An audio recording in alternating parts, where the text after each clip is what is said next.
Kasi wala na si Sir Acorda na nag-install sa akin, sir. So, I expect, sir, na ganun, sir, mangyari. I'm just Yung totoo. police officer. No. I'm asking you, personally. Masama loob mo sa pagkakaalis sa'yo after a successful operation. You have to be, you are in front of the Filipino people. Masama loob mo dahil pagkatapos ng magandang operasyon, tinanggal kayo. Yes or no? Ito ang wow trending. Police Colonel George Buyacao nagsalita na sa issue ng pagtanggal sa kanya matapos ang ginawang pag-raid sa Pogo sa Bamban, Tarlac. Ayon pa kay Police Colonel George Buyacao na alam na niya na tatanggalin na siya dahil ang PNP chief na nag-assign sa kanya sa Bamban, Tarlac ay magre-retiro na. Si PNP Chief Benjamin Acorda ang naglagay kay Police Colonel George Buyacao sa Bamban, Tarlac.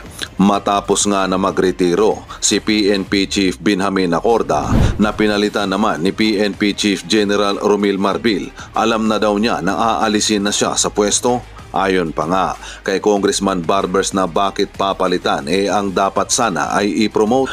Nang tanungin ni Congressman Dan Fernandez si George Buyacao kung masama ba ang loob niya nung tinanggal siya sa pwesto, napasmile na lang si Police Colonel George Buyacao at sinabing oo dahil base sa karanasan ni Congressman Romeo Acop, tradisyon na daw iyan ng mga pulis at hindi daw dapat sumama ang loob ni Police Colonel George Buyacao. Ayon pa nga kay General Karamat na si General Bakay ang nag-utos at utos din daw ito ni PNP Chief General Romil Marbil na alisin na sa pwesto si Police Colonel George Buyacao.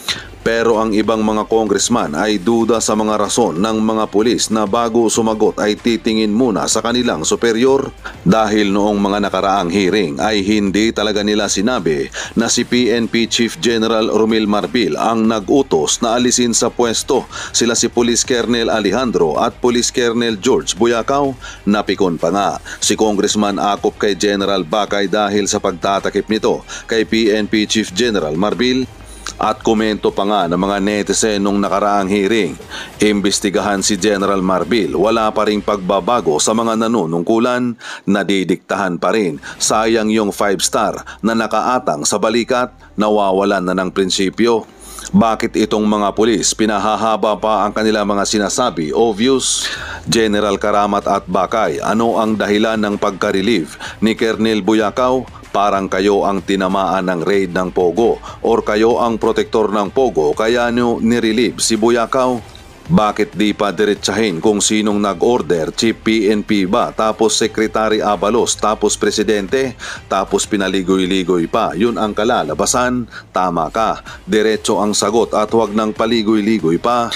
Sa PNP organization, wala na tayong mapagkakatiwalaan pa, pati PNP Chief involved na rin sa katiwalian. All the documents in PAGCOR. I saw it eh. If I may. Yes. Actually, nag-start po yan, Your Honor, nung 2023 po. Actually, nung pandemic days po kasi, I was selling this bottled tuyo.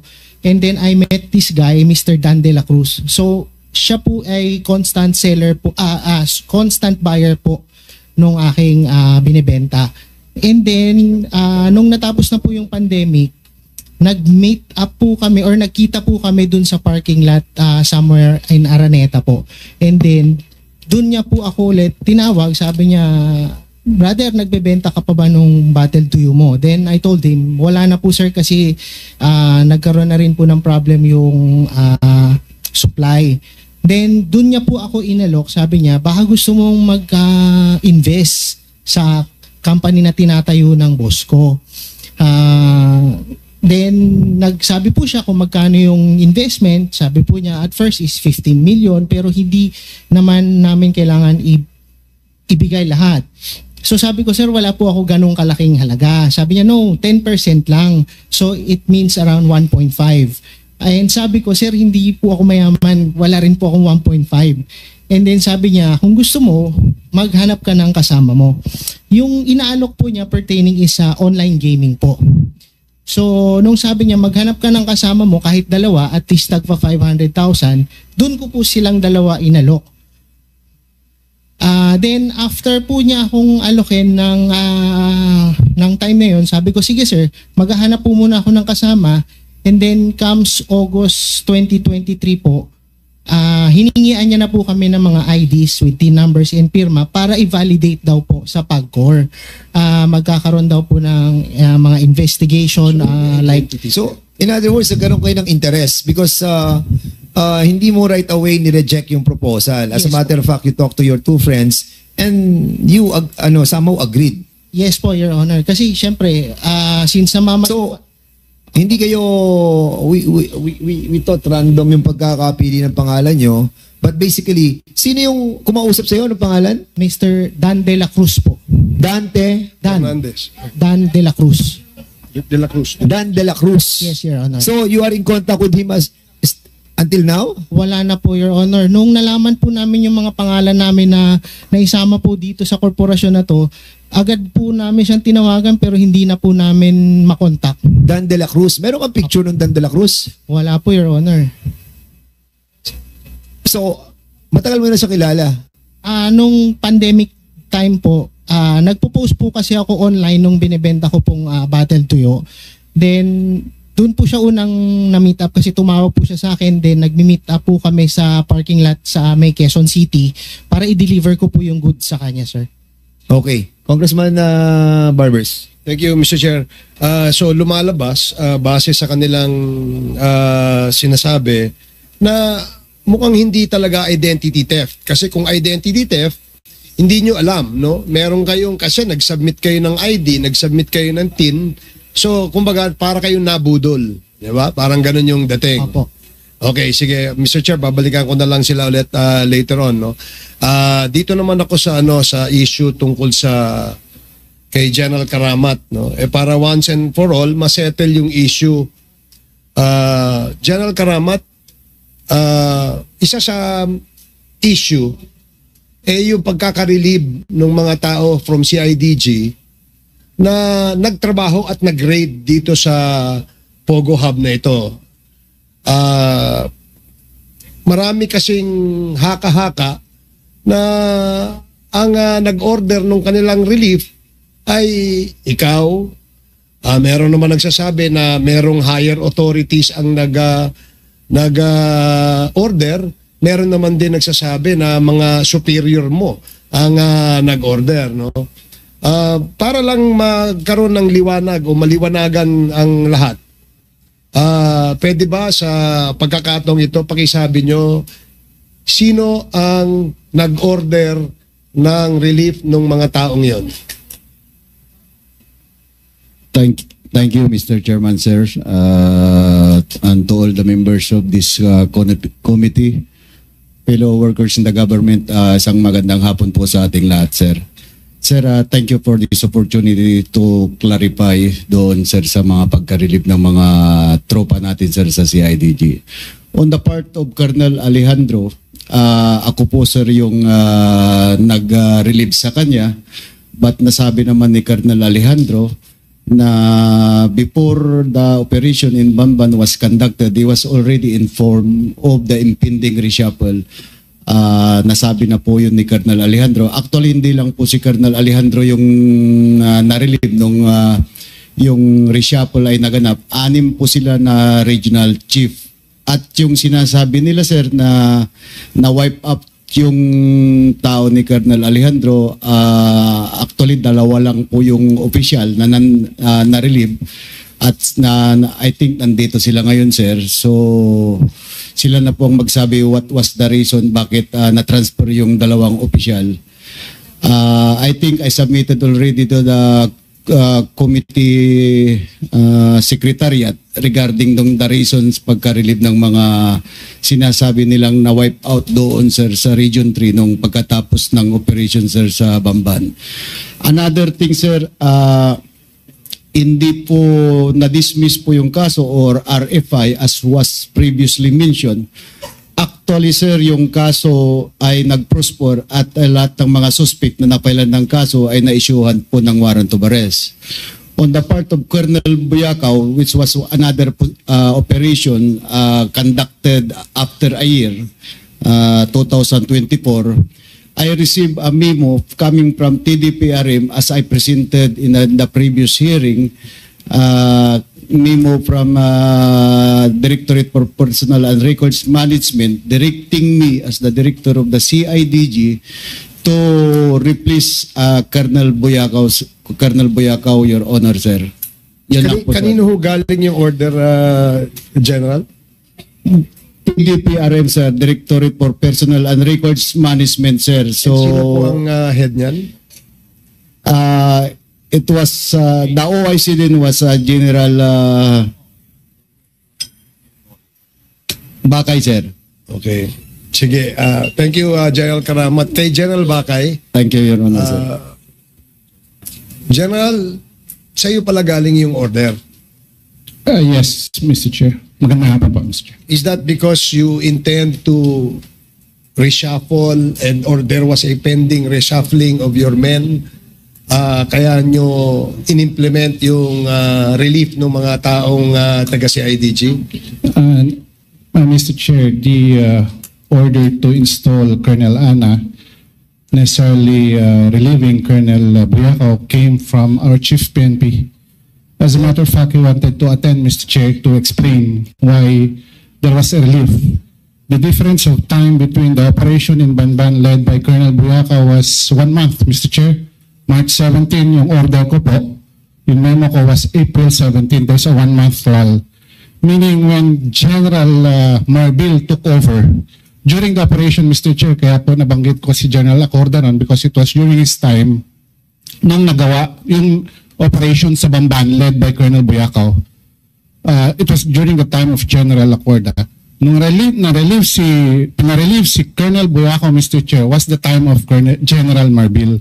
And nabanggit din po kanina ang position ng RFU NCR director. Usually, ang choice ng Chief PNP ang inuupo po dyan. Perhaps even General Acorda can attest to that yung nilagay niya as the RFU NCR, Colonel Boyacao, was his choice. The same is true with General Marbil, our current Chief PNP. Si Colonel Ana ang gusto niyang maging director ng NCR RFU. It has nothing to do with the operations in Bamban led kay Colonel Boyacao a month before, Mr. Chair. I hope that's very clear. Okay. Thank you, Mr. Chair. Salamat, General. Nandito po ba yung mga na-relieve? So, sa second round, Mr. Chair, I'd like to manifest my interest to ask questions later. May I interject? Andiyan ata si Colonel Boyacao. Andiyan ba si Colonel Boyacao? Colonel Boyacao, can you sit here? Baka we can ask him question na para at least in relation to what you're asking.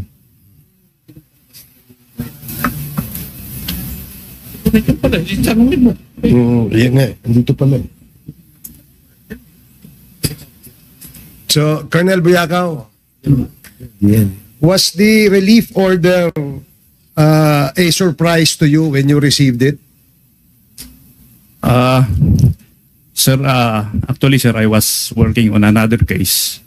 Kasi tapos na kami doon sa Bamban sir eh. And that's the time na lumabas yung order ko sir. So, hindi ka ba nagtaka? Well sir, kasi wala na si Sir Acorda na nag-install sa akin sir. So I expect sir na ganun sir mangyari. Bakit ine-expect mo? Meron kang magandang trabaho eh. Meron kang magandang achievement. Tapos, nirelieve ka. Anong nasa isip mo nun? Anong... Well sir, I believe sir kasi in the past, ang mga sir, chief sa NCR sir is placed by the Chief PNP sir. Colonel, can I interject? Sige, please. Colonel Boyacao, masama loob mo? Yes or no? Sir, I'm just Yung totoo. a police officer. No. I'm asking you personally. Masama loob mo sa pagkakaalis sa'yo after a successful operation. You have to be, you are in front of the Filipino people. Masama loob mo dahil pagkatapos ng magandang operasyon, tinanggal kayo. Yes or no? Kasi malalaman natin, kung hindi masama loob mo, di okay. Masama ba loob mo? Yes or no? Yes, sir. Yes, sir. Di ba? And you feel nadedemoralize kayo dahil nga successful operation nyo tapos bigla kayong tatanggalin. Di ba? Kahit nasabihin natin that this is the practice of all these chief PNPs, ano? General Acorda, during your time, was there a situation wherein there is a successful operation, then a day after, tinanggal mo silang lahat? Was there an occasion? During my times, I cannot recall such situations, sir, because talagang duly informed naman ako sa lahat ng mga operation, and except if there are some demeanors in the operation conducted, doon lang nagkakaroon ng relief, sir. Of But course. as far as I can recall, sir, wala pong nangyaring ganun. Of course, yun ang medyo masakit sa atin na after, ito yung hindi ko matanggap, honestly. When we have the last hearing before I recognize Congressman Chairman Acop, hindi ko matanggap na after a successful operation, sasabihin natin that alam na naman nila natatanggalin sila. Di ba? Sana hindi po ganun ang maging procedure ng PNP. And as a matter of fact, marami sa inyo na na-demoralize dahil nga inilipat sila. Let's accept it. Ayan, katulad si Colonel Buyakaw, sinasabi niya, di ba? Personally. Di ba? Mr. Kaya, I hope, before I proceed, the chair would like to recognize Congressman Chairman Acop. Chairman Acop, you have the floor. To put things in their proper perspective, Colonel Buyakaw, nasabi mo kanina na ini-expect mo na ma-relieve ka. Tama? Nung nawala si General Acorda. Yes, sir. Yes. Bakit? Sir, as I said a while ago, sir, as experience yung napansin ko, sir, in the past, kung sino, sir, yung chief PNP, siya, sir, yung naglalagay. Yes. Yes, sir. Retired na ako. I retired in 2001, 23 years. Nung ako rin ang nag-chief ng NCR CIS, ang chief PNP ang pumipili kung sino ang maging boss diyan. Diba? Kaya ikaw ang pinili ni General Acorda. Right? Tapos nung naupo si General Marbil, nirelieve ka kasi siya ang pipili ng uupo doon sa unit na yan. That has been the tradition. Tama? Yes, sir. Yes. O kaya dapat hindi sumama ang loob mo dahil alam mo na yun ang tradition eh. Thank you, Mr. Chair. I continue. Okay, so the chair of Dangerous Drugs, Chairman Ace Barbers. Thank you. Thank you, Mr. Patuloy mo. So, balikan na lang natin yung sa issue sa Philippine National Police.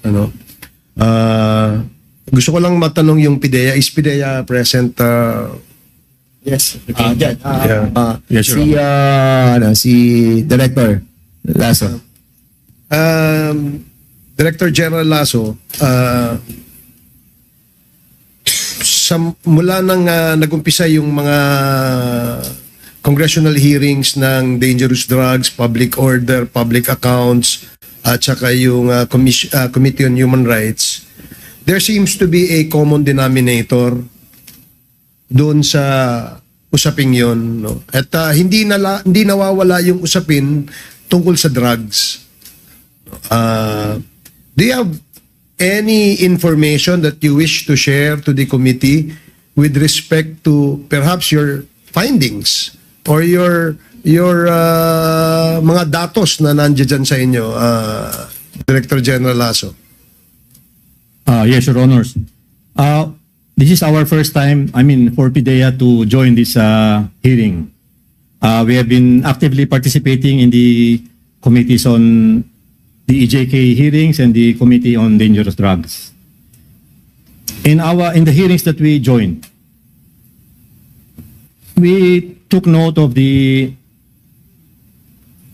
matrices or diagrams that were presented during these hearings, and when we went back to our office, we crafted a better diagram on how it can be clearly seen how they are connected with each other. And after we made that diagram, I shared it with PAOCC, Yusek Gilbert Cruz. Because inputted in that diagram is that there was a report which came out of the Senate hearings that a certain brother of Michael Yang, can I just refer to my... A certain brother of Michael Yang, who is Hu Jiang Yang, also known as Yang Hung Jiang, is an incorporator or part of Fullwin Group of Companies and Paili Estate Group Corporation. Now, in the hearings of the Senate, it was revealed that Baofu Land Development Incorporated, wherein Mayor Alice Leal Go is an incorporator, received money from the joint account of Yang's brother, Hong Jiang Yang, and one Yu Zeng Kan. Supposed to be, or reportedly, this money was used to bankroll Hongsheng Gaming Technology, the builder of Pogo Complex in Banpan, raided in March 13, Your Honors. And so, again, these are not part of our holdings. We just collated what we heard from Congress and from the Senate and came up with this diagram. And that's where we saw the connection of Mayor Go and Hong Jiang Yang, a brother of Michael Yang. Okay, thank you, DG. Other than that information, wala nang ibang link or connection. No more, Your Honor. Okay. Sige, thank you, DG. Now, I'd like to direct my questions to a former colleague, Secretary Harry Roque. Alam ko, pagod ka na, Secretary, dahil you've been asked questions and some of those questions are repeatedly asked. No? Ako, for my sake and for my education and my enlightenment as well, I'd like to ask you questions that are very quick and very answerable only by yes or no. Is that okay? Yes, Mr. Chair.